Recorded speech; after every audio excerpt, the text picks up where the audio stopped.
Vipin sir, Vipin sir ऐसा है, हीराबेन को लेकर मां थी, अब इस दुनिया में नहीं है।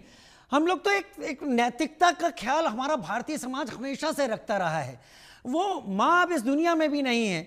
उसके बाद अगर जो बिहार में एक मुहिम चल रही थी, दोनों देश के बड़े नेता के तौर पर स्थापित हैं, अगर दोनों थोड़ा सा झुकते तो शायद एक मैसेज अलग जाता। लेकिन अब ये दूसरे शख्स ने और कर दिया है। महिलाएं अपमानित होती जा रही हैं। हम लड़ इस बात पर रहे हैं कि तब हुआ था, अब हुआ था, आगे होगा। निश्चित बात है, कोई इसमें दो मत नहीं है। नेता चुनावी रैलियों में जाके क्या बात बोलते हैं कि देश के मान, नारी के मान से देश का सम्मान बढ़ेगा यहां पर, लेकिन इसके इतर बिल्कुल यहां पर जब वो भाषा का इस्तेमाल होता है वो बिल्कुल बेकाबू हो जाते हैं।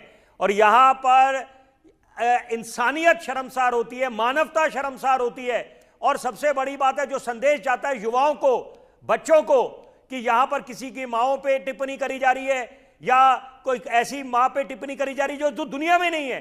तो यहां पर मुझे लगता है rule for one, rule for all, ऐसा नहीं है। मापदंड सब पे लागू होने चाहिए और सिलेक्टिव देश, ये हम सबका दुर्भाग्य है कि यहां पर जब हम सिलेक्टिव क्रिटिसिज्म करते हैं अपनी सहूलियत के हिसाब से, यहां पर राजनीतिक रोटियां सेकने लग जाते हैं।